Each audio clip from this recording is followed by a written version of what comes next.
I am gonna change my X homing switch because this guy is busted. It's not working anymore. Basically, I measured the resistance from these two terminals, and it's this is basically the normally closed portion of the circuit. So obviously that measures zero ohms.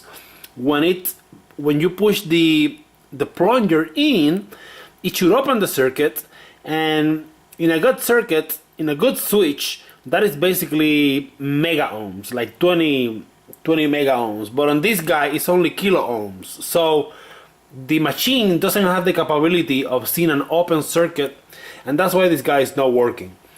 Anyway, I was able to find a few units on eBay. Here's the funny part of all of this project is if I buy one out of Tormach, it is $30. If you go to China though, you can get a little bit more for practically the same amount of money. Now, I didn't buy this from China. Obviously they come from China, they all come from China, but this guy I bought on eBay from an individual in the US, and I paid $45. So I think I'm set for a very long time. But anyway, this guy is toasted.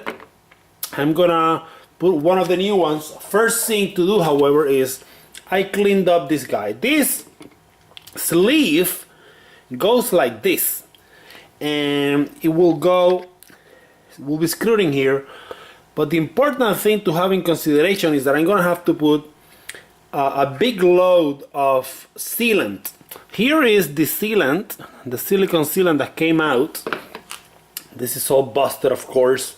It was already kind of coming apart, and that's why coolant was able to get into the circuit, and I believe that's what cooked the guy.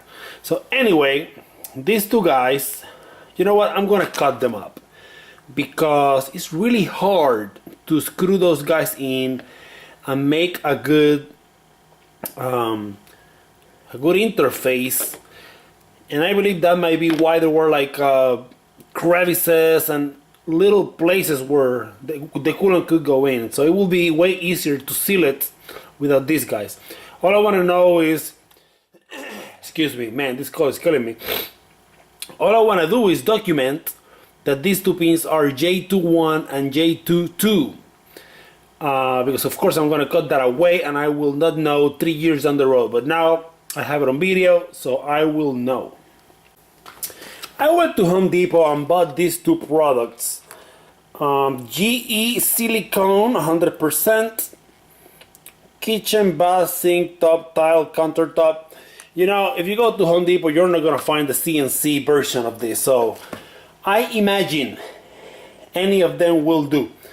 The other one is DAP, Windows doors molding, fast dry acrylic, latex, caulk plus silicone. When you look at the Tormach manual, they say use silicone. So I'm gonna try this guy here first, and if it doesn't work, then I'll try something else. And you know, I say if it doesn't work, I mean obviously it's gonna work today. But I hear stories of people saying, "Oh, I have had to replace my switch like a couple of times." And since I have 20 of them now, I'm not worried if I have to put more than one. Hopefully though, this is the end of it. As I go into the wires, I'm not certain if what I'm seeing here is silicone. It feels like coolant. It's sticky, right? So it's very possible that coolant had been seeping in, and that's why this guy doesn't want to cut. Maybe the coolant became something like a conductive factor, and it basically, I don't know why that would ruin a switch. That's very weird to me, but hey, maybe there is a lot of current flowing through those switches when they activate. Okay, I have my new switch. This switch have a very nice, let's see if I can show this to you. But if you look, the screw has a little plate that can hold the wire. The other switch didn't have that. So I'm just gonna put either on either. It doesn't matter truly. I mean, the machine doesn't know which one is which. Switches don't have a polarity. They have what is called obviously the normally open and normally closed. That you have to be careful not to confuse, because then you're gonna reverse the logic, and you don't want to reverse the logic.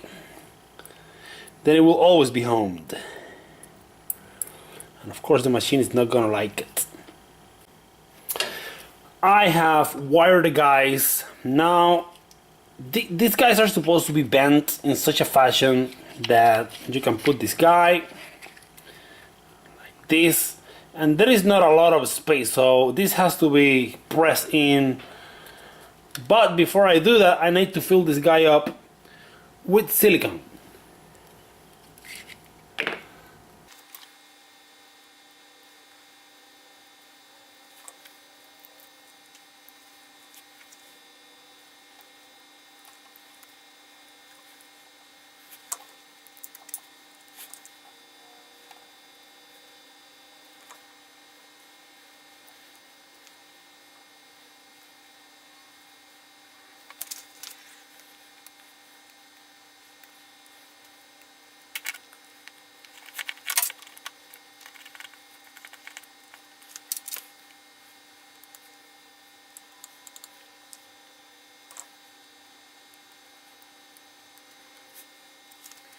Well, here it is. I probably tried to get a little bit too artistic with the application of the silicone.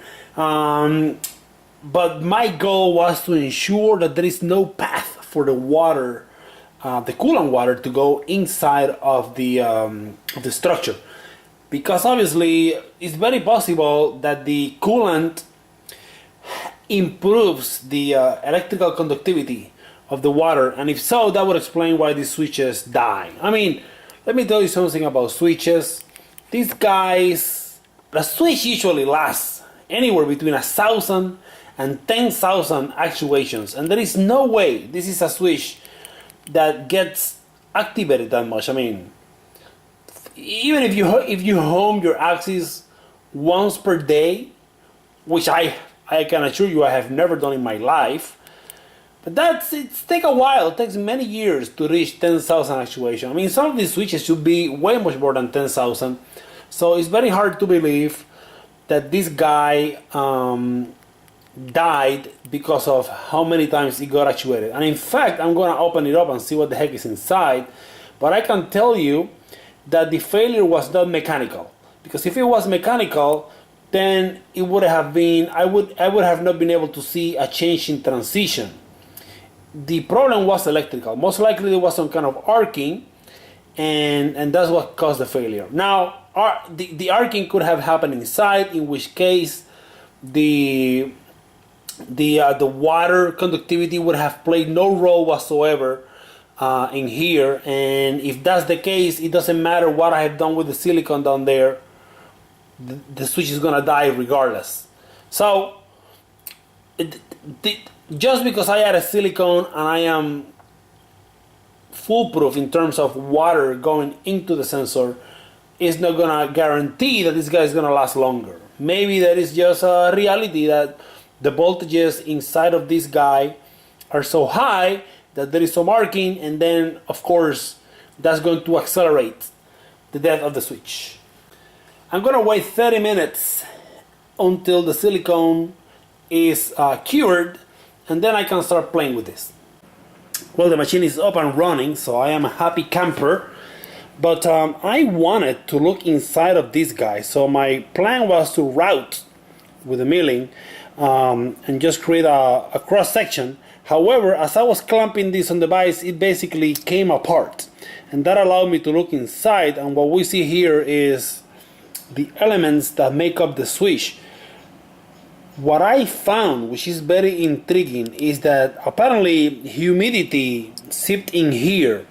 My theory is that the humidity inside of the device created an atmosphere, a highly humid atmosphere, which caused the resistive, basically to create a path of a resistive path between the elements.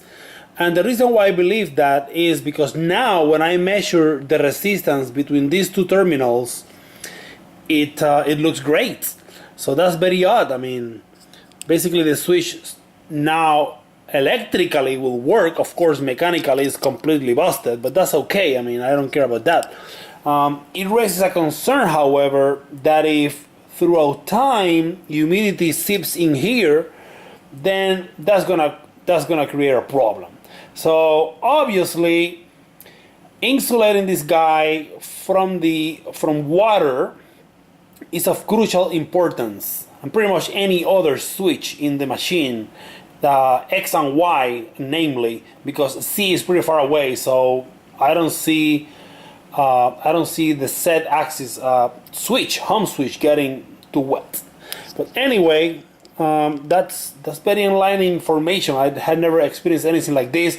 This matches my hypothesis, though. I was completely blown away by a switch getting busted with so little actuation. I mean, I'm telling you, these things should last thousands and thousands of touches. And when you look inside, I mean, I cannot see any sign of arcing, messing up the switch, which is the only way in which you can pretty much bust a switch electrically. But it looks great. So obviously, I believe it was the humidity which caused the problem. So if you're ever gonna go with this, make sure that you wrap that guy in enough silicone, to permeate it from the elements. Alright, I hope this video was useful to you. Thank you for tuning in, and I'll be seeing you on the next one.